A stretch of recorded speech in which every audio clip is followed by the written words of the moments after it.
चौहान साहब, आजाद कैंडिडेट जिस तरह आता है वो तो तहरीक इंसाफ के जो मौजूदा चेयरमैन बैरिस्टर गौहर वो भी ये कह रहे हैं कि मंडी लगेगी। हमने देखा 2018 के इलेक्शन के बाद भी लगी थी और वो जहांगीर तरीन साहब का ही वो जहाज था जो पूरे पंजाब में घूम रहा था, तो अब फिर वो कोई जहाज ही घूमेगा।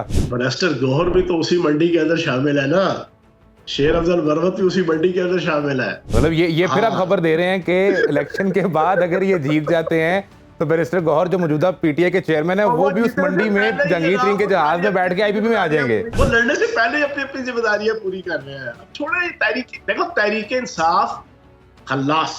आपने खामोशी से पीएमएलएन के कैंडिडेट को सपोर्ट कर दी, तो ये वन साइडेड कोई लव है? आपकी मोहब्बत नून लीग से है, नून लीग की आपसे नहीं है? मेरा एक पॉलिटिकल फैसला है, अगला इलेक्शन गज वज के लड़ेंगे और उस इलेक्शन से पहले कुछ पता नहीं जनाब, बगैर इलेक्शन लड़े हम आप किसी अच्छी जगह पे मौजूद हों। कोई आपसे भी कमिटमेंट होगी है, आपने एक नया पंडोरा बॉक्स खोला है। पीटीआई के हिमायत याफ्ता वो लोग जीतेंगे जिनकी कमिटमेंट हो चुकी है और फिर वो तहरीक इंसाफ को इलेक्शन के बाद छोड़ेंगे, आईपीपी में आएंगे, और जो नहीं छोड़ेंगे तो उनके केसेस के फैसले हो जाएंगे जो मिलिट्री कोर्ट्स में या दीगर सिविल कोर्ट्स में चल रहे हैं। पहली बात तो यह है कि शायद इलेक्शन से 2-4 दिन पहले इनका फैसला आ जाए। अब तो इमरान खान ने भी कहा कि जुलाई 2022 में उस वक्त के चीफ जनरल बाजवा से मुलाकात हुई थी और उन्होंने कहा कि साइफर का नाम लेना बंद कर दे तो आपको 2 तारीख अक्सरियत ले देंगे असेंबली से। तो शायद फिर आपको भी ये लग रहा होगा कि 2 तारीख अक्सरियत लेके हुकूमत में आ जाएंगे तो आप वो नैरेटिव लेके चलते रहे।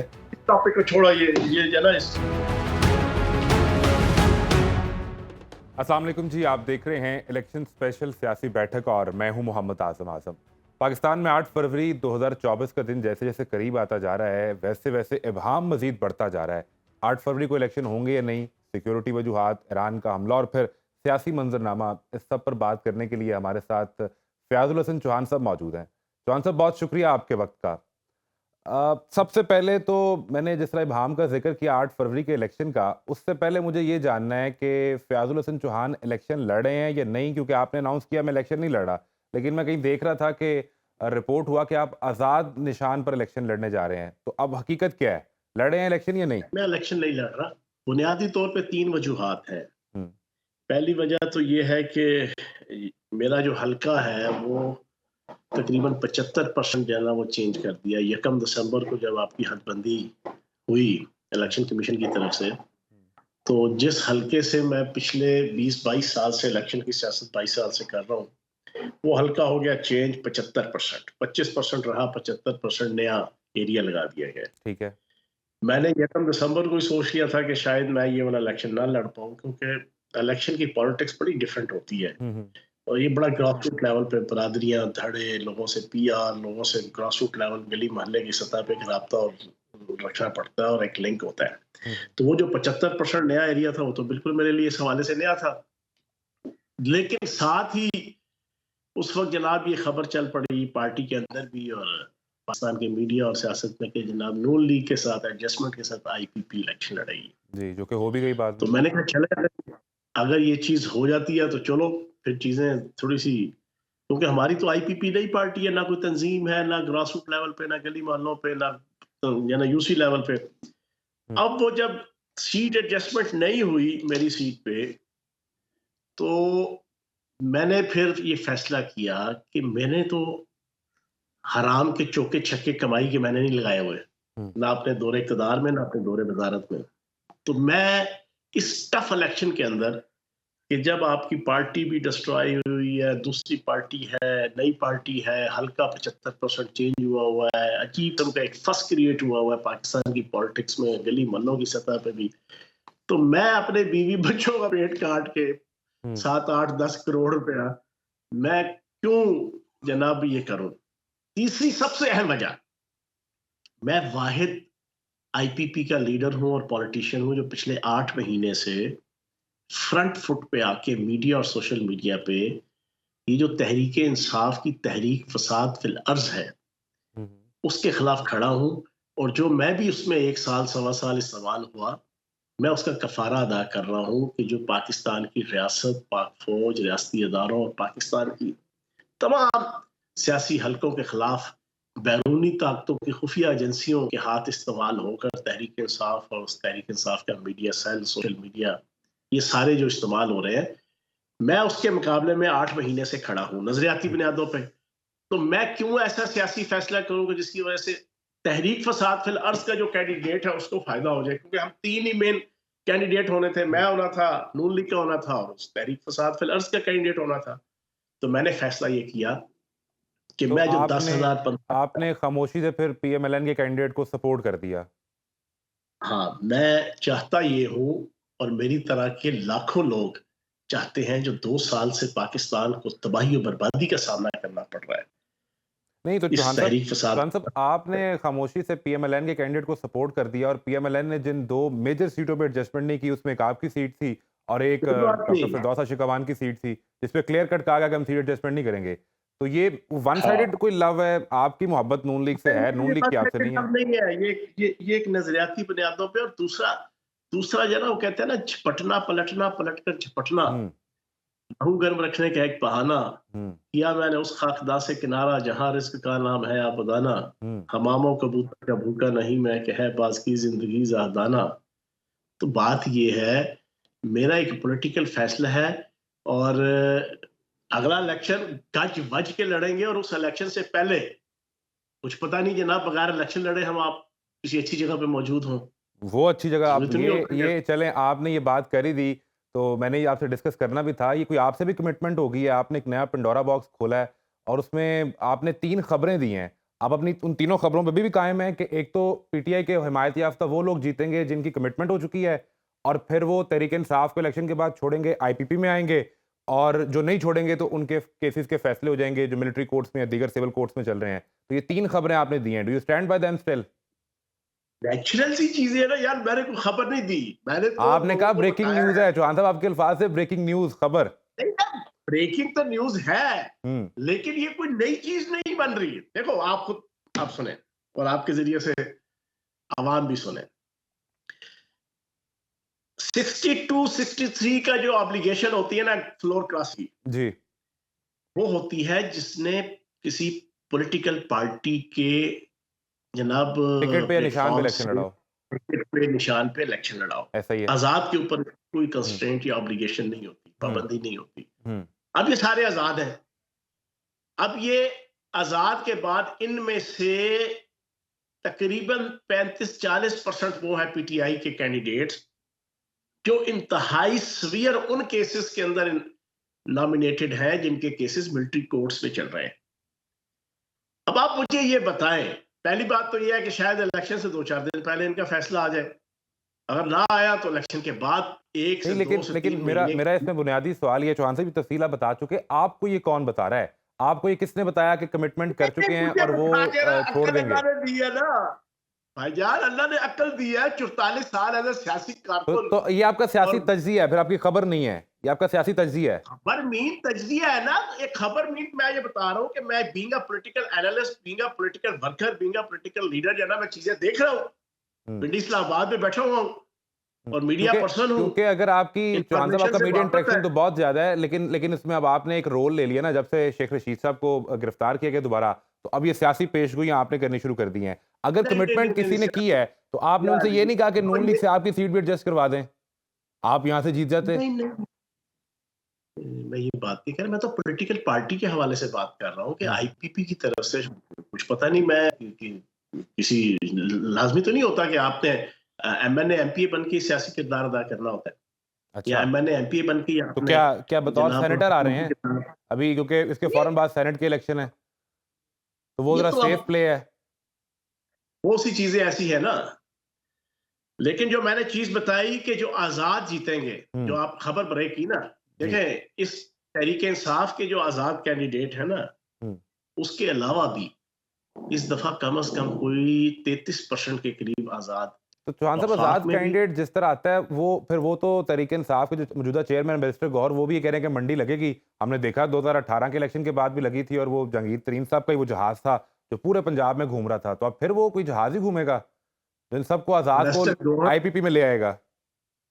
बैरिस्टर गौहर भी तो उसी मंडी के अंदर शामिल है ना। शेर अफजल बरवत भी उसी मंडी के अंदर शामिल है। अच्छा, मतलब ये फिर आप हाँ खबर दे रहे हैं कि इलेक्शन के बाद अगर ये जीत जाते हैं तो बैरिस्टर गौहर जो मौजूदा पीटीआई के चेयरमैन है और वो वो भी उस जीतने से मंडी में पहले ही जहांगीर तरीन जनाब के वो जहाज़ सारी में अपनी बैठ के अपनी आईपीपी में आ जिम्मेदारियां जाएंगे। पूरी कर रहे हैं। और भाईजान वो जीतने से वो लड़ने से पहले ही अपनी अपनी जिम्मेदारियां पूरी कर रहे हैं। अब छोड़ो ये तहरीक, देखो तहरीक इंसाफ खल्लास। एक चीज़ मुझे ये समझनी है कि ये जो आज़ाद लोग अब जो खैर तहरीक इंसाफ के हमायत याफ्ता भी हैं, अगर ये इस्तेहकाम पाकिस्तान में आ जाएंगे तो आईपीपी उसी तरह ड्राई क्लीन कर रही है ना इन सबको, जिस तरह 2018 में पीटीआई कर रही थी कि जिसने पीटीआई का वो झंडा पहन लिया गले में, वो ड्राई क्लीन होकर साफ सुथरा धुल के आ गया। अब इस्तेहकाम पाकिस्तान वो कर रही है, तो फिर फर्क क्या हुआ? ड्राई उस वक्त क्लीनिंग फयाज चौहान पाकिस्तान तहरीक इंसाफ का हिस्सा थे और आज फयाज चौहान आईपीपी का हिस्सा है। नहीं नहीं नहीं, ड्राई क्लीन की बात नहीं है। जब आप आजाद लड़ रहे हैं तो आपका राइट है कि आप मुंतखब होने के बाद कोई भी अपना फैसला करें कि किस पॉलिटिकल पार्टी के पार्लिमानी ग्रुप के अंदर आपने शामिल होना है। ये आपकी आपको राइट देता है, आइन और कानून राइट देता है। जब आइन और कानून राइट देता है तो भाई उन्होंने फिर अपनी मर्जी से फैसला करना है। तो आप तो इलेक्शन से 3 हफ्ते पहले बता रहे हैं कि उनका फैसला इस्तेहकाम पाकिस्तान होगा। और भाई अक्सरियत का होगा ना, चीजों को लेके चलना तो है ना। आप समझते हैं कि अपने ज्यादातर लोग मामलात की खिलाफी आईपीपी को है, ज्वाइन अपने करेंगे? अच्छा, मामलात की आईपीपी ने पीएमएलएन से इत्तेहाद कर लिया और अलीम खान ने अपने इंटरव्यूज में ये कहा, जो सदर हैं पार्टी के, कि 3.5 साल इमरान खान की हुकूमत ने बड़ा कर किया, फिर पीडीएम की हुकूमत ने बड़ा कर किया, और जब वो ये बात कह रहे थे उस वक्त भी ओन चौधरी शहबाज शरीफ के मुशीर थे, और आज उसी नून लीग से इत्तेहाद करके एन 117 से अलीम खान इलेक्शन लड़े हैं और सीट एडजस्टमेंट हुई है। तो किस वाली बात माननी है, जून 2023 वाली, जुलाई 2023 वाली, या आज की माननी है? नहीं, बात यह है कि सियासत के अंदर कभी खुशी कभी गम, तरारम पम पम, कभी जेल कभी तेल, आगे गाड़ी पीछे रेल। सियासत के अंदर कोई भी हरफ आखिर नहीं होती है। सियासत में कुछ हरफ आखिर नहीं होता, लेकिन आप समझते हैं कि पाकिस्तान के अंदर जो आम आदमी की मईशत के मौजूदा हालात हैं, इसमें 16 माह की पीडीएम की हुकूमत का हिस्सा भी है? इसमें मैं एक चीज बताऊं, जो पीडीएम की हुकूमत है ना, उसने साबिक चेयरमैन तहरीक इंसाफ की और हमारी तहरीक इंसाफ की जो 3.5 साल की हुकूमत थी, उसकी हाथों की लगाई हुई अपनी दांतों से खोली है। 2 वजूहात थी पाकिस्तान की इकोनॉमी की डेटोरेशन के इस 16 महीनों में और महंगाई के। पहला ये था कि साबिक चेयरमैन तहरीक इंसाफ ने प्री प्लान्ड फरवरी के अंदर आईएमएफ के साथ माहिदा तोड़ दिया था। उसको नजर आ गया था मेरी हुकूमत जा रही है, तो उसने कहा ना मैं खेलूंगा ना खेलने दूंगा। उन्होंने मुल्क और कौम का नहीं सोचा, उन्होंने अपनी जात का सोचा।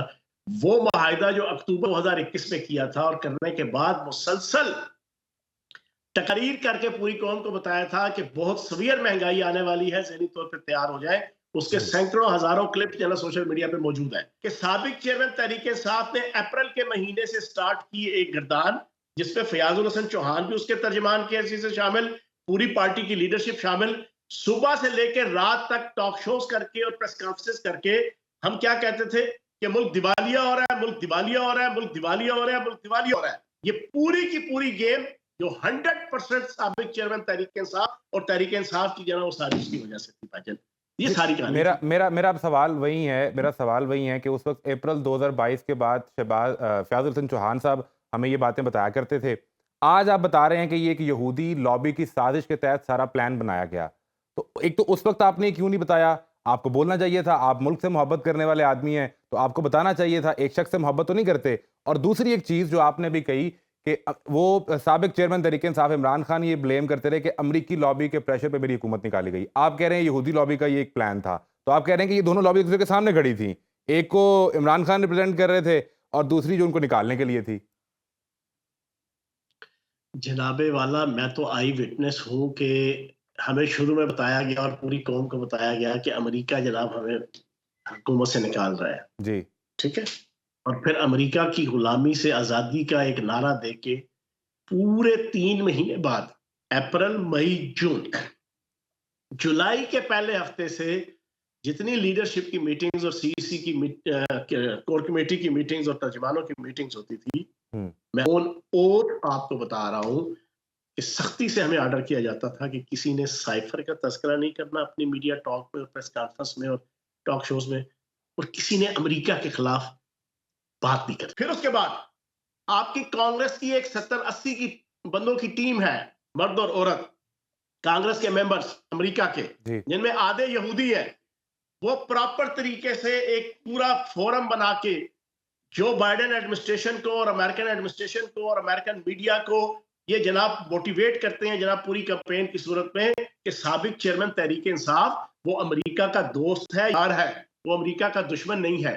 अब ये सारी चीजें, और फिर तीसरे महीने अमेरिका से नफरत को कन्वर्ट कर दिया जाता है फौज से नफरत पे। और फिर जनाब सारी चीजें खैर शुरू में भी हुई, लेकिन आहिस्ता आहिस्ता डर्टी हैरी, कातिल, गद्दार, मीर जाफर, मीर सादक, जानवर, न्यूट्रल, हर किस्म का इल्जाम गंदा, कातिल। फिर जनाब आपके आईएसआई के मेजर जनरल फैसल नसीर को कातिल कातिल कातिल कातिल कह के पूरी की पूरी नफरत आप लेकिन पाकिस्तान की मेरा फौज मेरा के खिलाफ, सवाल तो वहीं पे है यही ना एजेंडा था, कि फ़याज़ुल यही हसन यहूदी चौहान ने लॉबी 23 का मई को एजेंडा है। प्रेस कॉन्फ्रेंस करके सब बताया, लेकिन मुझे उस वक्त क्यों नहीं बताया जब सब देख रहे थे और ये मुल्क के खिलाफ एक भाई प्लानिंग हो रही थी? बात ये है वो फिर लगता ही है, ये मेरी साफ गुजारिश सुन लें कि अब तो इमरान खान ने भी कहा कि जुलाई 2022 में उस वक्त के चीफ जनरल बाजवा से मुलाकात हुई थी और उन्होंने कहा कि साइफर का नाम लेना बंद कर दे तो आपको 2 तारीख अक्सरियत ले देंगे असेंबली से। तो शायद फिर आपको भी ये लग रहा होगा कि 2 तारीख अक्सरियत लेके हुकूमत में आ जाएंगे, तो आप वो नैरेटिव लेके चलते रहे। और मैंने 2 तिहाई अक्सरियत नहीं, मैं तो पहला बंदा हूं जिसने जून के पहले अशरे में हम्म, जून के पहले अशरे में 2022 मैंने इनको एक ऑडियो मैसेज 8-7-8-10 मिनट का भेजा। खान ये साहब को। इन्हें पता था फैयाजुल साबिक चेयरमैन तहरीक इंसाफ को, उन्हें अच्छी तरह पता था फैयाजुल हसन चौहान फौज से मोहब्बत करने वाला है, फौज से उसकी फैमिली पूरी फौज में है, उसके ट्वीट्स, उसकी फेसबुक की पोस्ट वो खुलेआम पाकिस्तान की फौज और रियासती इदारों के हक हम्म, पे होती हैं। हम्म, उन्हें पता था मेरी मेंटालिटी का। उन्होंने बड़ा प्री प्लान मुझे साइडलाइन करना शुरू किया अप्रैल के बाद।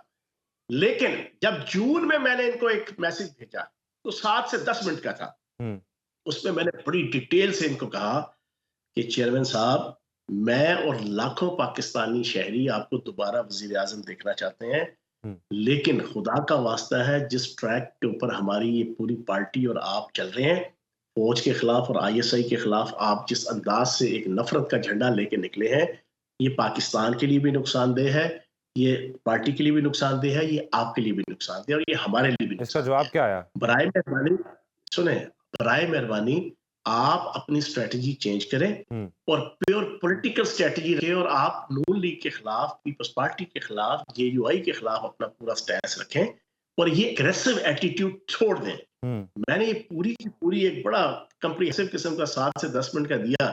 अगले दिन ही जनाब कोर कमेटी से मुझे फारिग कर दिया गया।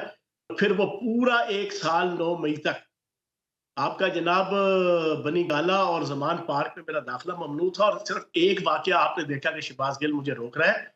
कम से कम 25 से 30 दफा मेरे साथ हुआ। वो अलग बात है वो सारे मीडिया में नहीं आ सके, मुझे तो और अंदर ही नहीं आने दिया जाता था। आपने उस वक्त भी शहबाज गिल की हकीकत जो आपने अब अपने एक व्लॉग के जरिए बताई, उस वक्त नहीं बताई, और जो इल्जामात आपने यार अब लगाए हैं पता था, कि वो इंडियन सबको लॉबी के बताया लिए था। काम कर रहे थे, आपने जो व्लॉग किया भी एक दो दिन पहले शहबाज गिल के हवाले से, ये तो बड़े संगीन हाँ, इल्जामात हैं, ये तो उसी वक्त बताना चाहिए था। वो संगीन इल्जामात नहीं है, ये अनिल मुसर्रत का जनाब ये क्रिएचर है। अनिल मुसर्रत इंतहाई मशहूर और मारूफ बरतानिया का एक पाकिस्तानी नजाद जना एक शहरी है और इंतहाई मशकूक किस्म के एक मजहबी गिरोह से उसका ताल्लुक है, डिचकोट का रहने वाला है। उसका इंडियन रॉ के साथ और इंडियन अंडरवर्ल्ड के साथ और इंडियन जनाब बॉलीवुड के साथ उसका बड़ा ही क्लोज कनेक्शन और ताल्लुक है। उसने प्री प्लान इसको, और वो सबसे बड़ा फाइनेंसर है साबिक चेयरमैन तहरीक इंसाफ का, उनका सबसे बड़ा फाइनेंसर है। और साबिक चेयरमैन तहरीक इंसाफ के बाकी इस पूरी कम्युनिटी के साथ जो कनेक्टिविटी है वो उसी के जरिए से है। उसने इसको लॉन्च किया, वो इसको लेके आया और ये जैसे ही आया मैंने तो बुजदार साहब को भी और दाएं बाएं भी सबको बता दिया था भाईजान ये मशकूक आदमी है। और फिर इसकी मशकूक सरगर्मियां सारी दुनिया ने कम से कम वजीर आला सेक्रेटेरिएट पंजाब और वजीर आजम सेक्रेटेरिएट पे देखी। आपने जब ये सब देख लिया और आपने अपने व्लॉग में कहा कि मैंने इदारों को भी बताया और मुतलका हुकाम को भी बताया, फिर भी कोई एक्शन नहीं हुआ, तो आप उस वक्त क्यों नहीं पब्लिक में आए कि ये देखें ये एक शख्स है जो पाकिस्तान के खिलाफ काम कर रहा है? खुदा के बंदो, अब तो तरीकेकार होता है भाईजान, हर चीज पे आप मुझे बार बार कह रहे हैं कि आपने उस वक्त नहीं, आपने उस वक्त नहीं। इंसान जब किसी खानदान के अंदर, किसी डेकोरम के अंदर, किसी डिसिप्लिन के अंदर रह रहा होता है तो फिर उसने उसी दायरा कार के अंदर ही नहीं, अपना सारे रोल इल्जाम प्ले का करना सिलसिला होता है। अब शुरू हुआ ना, अब तो फिर आपने ये भी इल्जाम लगाया खवातीन के हवाले से भी, उनके एक्स्ट्रा करिकुलर एक्टिविटीज वो जो मैंने आपने अभी कही। नहीं लगाया, वो अभी मैंने नहीं लगाया, वो जो है ना अगर उसका मुंह बंद ना हो, खैर वो मैं नहीं रखूंगा नहीं, बात। आपके पास इन सब लेकिन चीजों उसमें के सारे कोई जाते हैं। रिकॉर्ड सबूत मौजूद हैं कोर्ट ऑफ लॉ में, आप लेके जा सकते हैं उन्हें? किसको? शहबाज गिल अगर नहीं, आपको मैं सू कर लेते हैं तो आपके और पास मुझे इनके ये सबूत चीजें हैं? लेने की इस टॉपिक को छोड़ो, ये जो है ना आपने इस टॉपिक को छोड़ो, उस पे 8 10 15 मिनट की वीडियो बना दी, वो हजारों लोग देख रहे हैं। मैंने उस पर अभी बात नहीं की अभी। हाँ, वो बात तो है कि उसको इस्लामी यूनिवर्सिटी से निकाला गया, वो सारों को पता है। हम्म इस्लामिक यूनिवर्सिटी से वो टर्मिनेट हुआ है, वो सारों कहीं को कहीं पता, मैं उसका ये तो ना नजर समझूं है। मैं ये तो ना समझूं कि हमारे सोशल मीडिया पर जिस तरह वो थंबनेल लगा के मसालादार वीडियोस बना दी जाती हैं, ये भी अब वो वो वैसी मेरी कोई एक्सरसाइज है, क्योंकि फयाजुल हसन चौहान साहब असेंबली के मेंबर तो होंगे ही नहीं, तो रोजगार सिलसिला भी चलाना है अगर असेंबली से बाहर हुए, तो कहीं ये वो नहीं मामला नहीं तो नहीं है? नहीं, चलें, अच्छा, ये आगे आगे मुझे ये बताएं कि नज़र ये आ रहा है कि एक लव ट्रायंगल है, जिसमें बिलावल भुट्टो जो है वो अटैक कर रहे हैं पीएमएलएन को, और ना, मैंने आगे भी टाइम दिया ये और बस हम वाइंड अप कर रहे हैं, मुझे आखिरी चीज़ ये बता दें कि ये एक लव ट्रायंगल है जिसमें बिलावल भुट्टो यानी पीपल्स पार्टी अटैक करती है पीएमएलएन को, और पीएमएलएन अटैक कर रही है पाकिस्तान तहरीक इंसाफ को, और आपने भी पूरा जो फोकस है वो तहरीक इंसाफ पे रखा हुआ है, तो इस लव ट्रायंगल में आप कहाँ फिट हो रहे हैं? देखिए, मैं फिट हो रहा हूँ पी प्लस पे, पाकिस्तान प्लस पे। हम्म। मैं अपना मीडिया का और सियासत का जो तजर्बा रखता हूँ, उसमें मैं समझता हूँ कि इस वक्त की जरूरत है कि 2 साल से जिस तहरीक फसाद फिल अर्ज ने पाकिस्तान की सियासत, माशरत, सकाफत, एथिक्स, वैल्यूज, पाकिस्तान के रियासती इदारों, पाकिस्तान के अदालती इदारों, पाकिस्तान की फौज, पाकिस्तान की ISI, पाकिस्तान की हर मकतबा फ़िक्र को इस तहरीक इंसाफ की तहरीक फसाद फिल अर्ज ने डैमेज किया है। इस तहरीक फसाद फिल अर्ज को हर कंपोनेंट से के हवाले से जो है नाकाम और नामुराद होना चाहिए। तो आप जो पी प्लस का यार, प्लेटफॉर्म लेके चलेंगे, तहरीक इंसाफ के बारे में तो कहा जाता है कि उन्होंने एक वो पेड ट्रोल आर्मी रखी है, तो आप कहाँ से इन्वेस्ट करेंगे और उनका मुकाबला कैसे करेंगे? हमने तो भाईजान वॉलंटरली, मैंने तो अपने पल्ले से जो है ना ये 10-12 लाख रुपए लगा के अपना ये सेटअप बनाया है, ठीक है? और एक शौक है, एक वलवला है, पाकिस्तान की खातिर, पाकिस्तान से मोहब्बत है और पाकिस्तान की फौज से मोहब्बत है। आखिरी खबर, सेनेटर फयाजुल हसन चौहान होंगे? अल्लाह पाक की ज़ात करम करेगी। बहुत शुक्रिया, फयाजुल हसन चौहान साहब हमारे साथ मौजूद थे, और सियासी मंजरनामे पर सियासी बैठक से अच्छी गुफ्तगू की उनसे हमने। इजाज़त दीजिए, अल्लाह हाफ़िज़।